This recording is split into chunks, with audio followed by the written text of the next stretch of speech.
आपके मंत्री यहां बकवास करते हैं। जब सेना लड़ रही थी 8 मई को जब सेना लड़ रही थी, आप आईएसआई से बात कर रहे थे।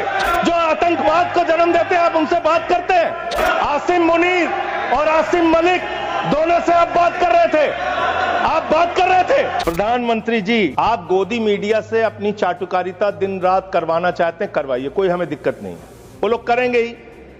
लेकिन जब युद्ध का समय है, लड़ाई का वक्त है, इतने गंभीर समय में है, ऐसे समय में आप ऐसे समय में झूठी खबरें वहां पे चलवा रहे हैं, लाहौर में घुस गए, इस्लामाबाद में घुस गए, यहां कराची में कब्जा हो गया, रावलपिंडी में कब्जा हो गया। अरे भाई, ऐसे वक्त में हमारी सेनाएं लड़ रही होती हैं, उनको सही जानकारी सारी चीजों की होती है, परिस्थितियों का। आप उनके जीवन को संकट में डाल रहे हैं। कौन कहां लड़ रहा है, किस पोजीशन पे है, आप दुनिया भर की जो भी मन हो रहा खबरें चलाए जा रहे हैं मीडिया पे। लेकिन इतने गंभीर विषय पे दोनों सदनों के अंदर चर्चा हो रही है। 18 घंटे काम करने वाला प्रधानमंत्री 2 घंटे भी दोनों सदनों में क्यों नहीं है, यह सवाल हम लोग पूछना चाहते हैं। कह रहे हैं आपकी बात सुनने के लिए नहीं आना चाहते, राजनाथ सिंह की बात सुनने आ जाते। ये लोग भी बकवास करते हैं। हम लोग जब बोले मत सुनो, भेज दो वापस, कम से कम अपने लोगों की तो सुनने आ जाओ। वो भी सुनने नहीं आते, बकवास बोला सब, बकवास सब नहीं, उन्होंने बोला हट जाएगा दोनों। जैसे आप उनका सुन ले, वैसे मैंने उनका सुन लिया। तो आपके मंत्री यहां बकवास करते हैं। आपके माननीय मंत्री, सांसद, नेता जो आते हैं यहाँ बकवास मत बोलिएगा, आप चेयर ने मना कर दिया। चलो, प्रधानमंत्री जी अवतार हैं, वो अदृश्य रह के भी कहीं मौजूद हो सकते हैं। उनको आना नहीं होता शारीरिक रूप से, वो प्रकट हो जाते हैं। नॉन बायोलॉजिकल है सर वो। कल से कहा जा रहा है हमने अपने आप सीज फायर डिक्लेयर किया, इसमें किसी तीसरे देश का हस्तक्षेप नहीं है। सीज फायर का डिक्लेरेशन भारत की धरती से नहीं होता, अमेरिका की धरती से होता है। अमेरिका का राष्ट्रपति ट्रंप वो ट्वीट करके जानकारी देता है सीज फायर हो गया दोनों देश में। I love Pakistan. ये आज आप नारी शक्ति की बातें दोहरा रहे हैं। जो आप नारी शक्ति का अधिनियम लाए हैं, उसको लागू क्यों नहीं करते? वो 10 साल बाद लागू क्यों होगा? क्या आज की नारी 10 साल इंतजार करेगी उसके लागू करने के लिए? क्या बात है।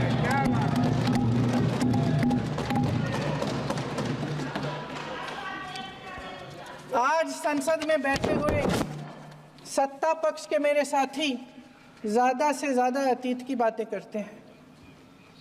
1921 में क्या हुआ, कब हुआ, नेहरू जी ने क्या किया। अरे वर्तमान की बात करिए, देश को बताइए आप क्या कर रहे हैं, आपकी जिम्मेदारी क्या है? कि सारी जिम्मेदारी जवाहरलाल नेहरू की है। अध्यक्ष महोदय जी, ये सरकार आर्थिक न्याय का सुरक्षा कवच तोड़ रही है। आज संसद में बैठी ये सरकार बेरोजगारी और महंगाई से जूझ रही हमारी जनता को क्या राहत दे रही है? कृषि के कानून भी बड़े बड़े उद्योगपतियों के लिए बन रहे हैं। सही एमएसपी को छोड़िए, डीएपी तक नहीं मिल रहा है।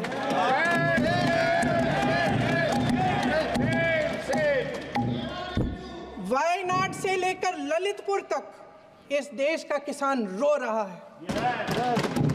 आपदा आती है तो उसको कोई राहत नहीं मिलती। भगवान भरोसे है आज इस देश का किसान, उसको छोड़ दिया गया है। आज हिमाचल में देखिए, जितने भी कानून बने हैं वो सब बड़े बड़े उद्योगपतियों के लिए बन रहे हैं। हिमाचल में जो सेब उगता था, उसके जो छोटे छोटे किसान हैं वह रो रहे हैं, क्योंकि एक व्यक्ति के लिए सब कुछ बदला जा रहा है। सुनने की हिम्मत रखो। डिस्टर्ब ना करिए सभापति महोदय, मेरा टाइम इसमें काउंट नहीं होगा। आप इधर अरे यार बेईमानी से जीता है तो ज्यादा ना बोलो। मालूम है कितने बड़े तीरंदाज हो। इधर इधर बेईमान हो, बेईमान हो, बेईमान हो, बेईमान हो, बेईमान हो। अरे छोड़िए यार, अबे कोई नोटिस नहीं लेता तुम्हें, छोड़ो छोड़ो, कोई नोटिस नहीं लेगा तुम्हें। मेरा खुला आरोप है इस सरकार पर, आरएसएस का जब तक कोई फंडामेंटल कोर्स नहीं करेगा, बेसिक कोर्स, तब तक उसकी नियुक्ति नहीं होगी। आप क्या सोच रहे हो देश नहीं देख रहा है नौजवान? मैं कहना चाहता हूँ चुनौती के साथ, वित्त मंत्री अपने जवाब में बता दें, अनुसूचित जनजाति का एक भी व्यक्ति देश में अरबपति हो तो बता दो, एक भी अरबपति हो तो बता दो, एक भी दलित को अरबपति आपने बना दिया हो तो बता दो, एक भी पिछड़े को बना दिया हो तो बता दो। आप जवाब में दे देना, आप डेटा दे देना, आप डेटा दे देना, हमारी दबाव नहीं रुकेगी। बहुत बड़े राष्ट्रभक्त आप बनते हो, रोजगार आप दे नहीं पा रहे हो, देश के पैरामिलिट्री फोर्सेस को आप पुरानी पेंशन दीजिए। आप राष्ट्रभक्त है ना, सीमा पे जो सुरक्षा कर रहे हैं, जो शहादत झेल रहे हैं, मेरी मांग है कि आप उनकी ओपीएस दीजिए। तरह तरह के जो आप लोग षड्यंत्र अपना रहे हो, और इसीलिए उत्तर प्रदेश से तो आपको कर ही दिया है बाहर, देश से भी बाहर जल्दी करेंगे, और हमारे साथी मिलकर दूसरे प्रांतों से भी बाहर करेंगे। अरे आपको कुछ नहीं पता है, अरे यही तुम्हारे सैनिकों के लिए यही तुम्हारा भाव है। 1000 से ज्यादा शिक्षा मित्र। सरकार पूरी तरह से गरीब विरोधी, किसान विरोधी, नौजवान विरोधी, बुनकर विरोधी, छात्र विरोधी, दलित विरोधी, पिछड़ा विरोधी, मजदूर विरोधी, जितनी भी अगर उपाधियां दी जाएंगी सभापति महोदय वो कम है। और मैं कोई राजनीतिक भाषण नहीं दे रहा हूं, मैं उदाहरण सहित आपको जब नंबर आए तो बोल देना, और हमें पता है आपका नंबर भी नहीं आएगा आपकी पार्टी में, यह भी पता है हमें। सभापति महोदय, श्रद्धेय नेताजी ने हमेशा कहा है कि चुनाव में या जनता के बीच किया हुआ वादा अगर आप पूरा नहीं करते हैं तो वो भी एक सबसे बड़ा भ्रष्टाचार है। और उस भ्रष्टाचार में अगर किसी ने वर्ल्ड रिकॉर्ड बनाया है तो बीजेपी की और एनडीए की सरकार ने बनाया है। सभापति महोदय, 2014 के चुनाव के समय प्रधानमंत्री जी ने वादे किए कि 2 करोड़ रोजगार हर साल मिलेंगे। स्वामीनाथन जी, जिनको भारत रत्न दिया है सरकार को मैं धन्यवाद देता हूं, लेकिन वो धन्यवाद अधूरा है जब तक उनकी सिफारिशों को नहीं मानते हो। 2007-8 से लगातार मांग चल रही है देश में कि स्वामीनाथन जी की जो सिफारिश है किसानों को 1.5 गुना समर्थन मूल्य देने का, एमएसपी की गारंटी देने का, कानूनी हक और अधिकार देने का, उस गारंटी को आज तक नहीं माना, आज तक नहीं माना, आज तक नहीं माना। स्वामीनाथन जी को आज तक नहीं माना। अध्यक्ष जी डिस्टर्ब ना करिए, सभापति महोदय मेरा टाइम इसमें काउंट नहीं होगा। आप इधर, अरे यार इसे जीता है तो ज्यादा ना बोलो। मालूम है कितने बड़े तीरंदाज हो। इधर इधर सुनो, स्वामीनाथन जी की आपने नहीं मानी, एमएसपी आपने लागू नहीं की। कितनी बढ़िया बातें कि खाद पे हम सब्सिडी बढ़ा रहे हैं, पहले 50 किलो को 45 किलो, फिर 45 किलो को 40 किलो, और मुझे लगता है कि एक तीसरा कार्यकाल पूरे होते होते केवल 10 ही किलो बचेगा खाद के कट्टे में, इससे ज्यादा नहीं बचेगा। मंडी एक नहीं बनाई, आत्महत्या इतनी कर रहे हैं किसान, और किसान अगर अपनी एमएसपी की मांग करते हैं, हजारों किसान ही दिल्ली की सीमा पर मारे जाते हैं, और आप सोचते हो कि आपकी बात को कोई समझेगा नहीं। सभापति महोदय, नौजवानों को कितना गुमराह किया गया।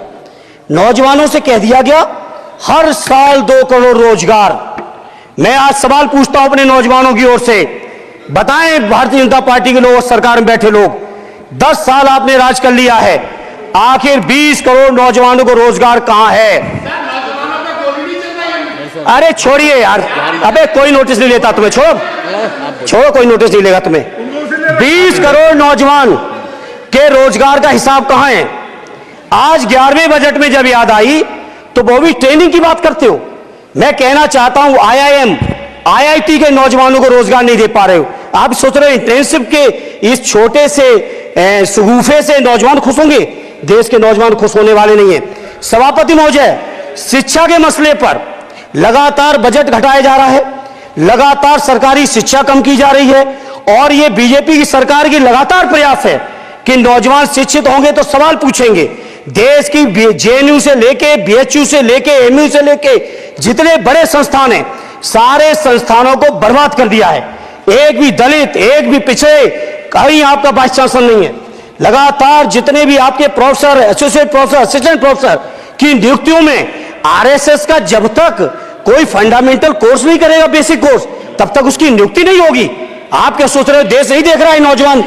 यूजीसी का बजट, यूजीसी का अभी हमको जेल में भेजा है, कल तुमको जेल में आना है, तुम सबको जेल में आना है। जेल का बजट बढ़ा दो, जेलों को ठीक कर दो, अगला नंबर तुम्हारा है, तुम्हें जेल में आना है। मिस्टर संजय सिंह, कम जेलों को तो ठीक कर दो, अगला नंबर तुम्हारा। आपका मकसद ट्रायल कराना नहीं, न्याय दिलाना नहीं, आपका मकसद हम लोगों को पकड़ के जेल में रखना है। जितना जेल में डालोगे उतना गर्त में जाओगे। जिसने भी ये राजनीति की है उसका समापन हो गया है। अभी 240 पे पहुंचे हो, कल 24 पे पहुंचोगे, इसके बाद 2 पे भी आओगे। आप वो लोग हैं जिन्होंने भारत के तत्कालीन राष्ट्रपति श्री रामनाथ कोविंद जी को प्रभु श्री राम के मंदिर के शिलान्यास में नहीं बुलाया। आप वो लोग हैं जिन्होंने मौजूदा राष्ट्रपति श्रीमती द्रौपदी मुर्मू जी को राम मंदिर के उद्घाटन में नहीं बुलाया। आप दलितों से, पिछड़ों से, आदिवासियों से, अल्पसंख्यकों से, मुसलमानों से नफरत करने का काम करते हैं। ये आपकी सच्चाई है। आपने रेहड़ी पटरी वालों को कहा अपने नाम के आगे नेम प्लेट लगाओ, हिंदुओं की, मुसलमान, दलितों के पीछे आदिवासी हो, क्या हो ये बताओ। अगर नेम प्लेट लगवाना है तो लगवाइए गले में नेम प्लेट। नीरव मोदी के गले में नेम प्लेट लगवाइए कि 20,000 करोड़ रुपए हिंदुस्तान का वो बाकी है, लगवाइए नेम प्लेट। 10,000 करोड़ रुपए विजय माल्या हिंदुस्तान का बाकी है, लगवाइए नेम प्लेट गले में।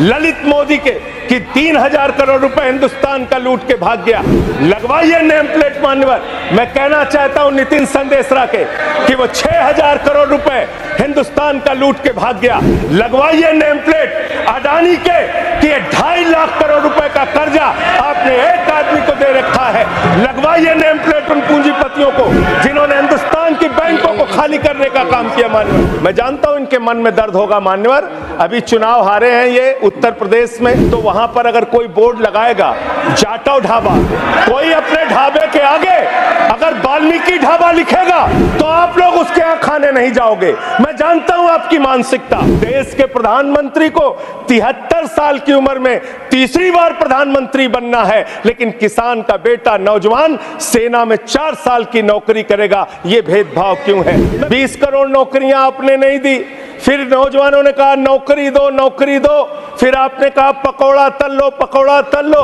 फिर आपने कहा पान की दुकान लगा लो, पान की दुकान लगा लो, फिर आपने कहा 4 साल की नौकरी कर लो सेना में, 4 साल की नौकरी। आदरणीय नरेंद्र मोदी जी की सरकार अगली योजना लेके आएगी कि इस देश के नौजवानों को मुफ्त में 5 करोड़ कटोरा बांटा जाएगा, भीख मांगो योजना। देश के प्रधानमंत्री को 73 साल की उम्र में तीसरी बार प्रधानमंत्री बनना है, लेकिन किसान का बेटा नौजवान सेना में 4 साल की नौकरी करेगा। ये भेदभाव क्यों है? 20 करोड़ नौकरियां आपने नहीं दी, फिर नौजवानों ने कहा नौकरी दो, नौकरी दो, फिर आपने कहा पकौड़ा तल लो, पकौड़ा तल लो, फिर आपने कहा पान की दुकान लगा लो, पान की दुकान लगा लो, फिर आपने कहा 4 साल की नौकरी कर लो सेना में, 4 साल की नौकरी। आदरणीय नरेंद्र मोदी जी की सरकार अगली योजना लेके आएगी कि इस देश के नौजवानों को मुफ्त में 5 करोड़ कटोरा बांटा जाएगा, भीख मांगो योजना। आप कहते हैं आप दुनिया की 5वीं बड़ी अर्थव्यवस्था है। अरे ये तो सच्चाई बताइए कि ये 5वीं बड़ी अर्थव्यवस्था किसके लिए है? आपने चंद पूंजीपतियों का 16 लाख करोड़ रुपए माफ किया। ये इस देश की सच्चाई है। ये है आपके विकसित भारत के खोखले बजट की सच्चाई। हर वर्ग को आपने चोट पहुंचाने का काम किया। मान्यवर, ये बजट हिंदुस्तान के किसान के खिलाफ है, ये बजट हिंदुस्तान के नौजवान के खिलाफ है, ये बजट हिंदुस्तान के व्यापारियों के खिलाफ है। ये बजट सिर्फ और सिर्फ मोदी जी के मित्रों के लिए बनाया गया है। इनको जेल में आना है। One second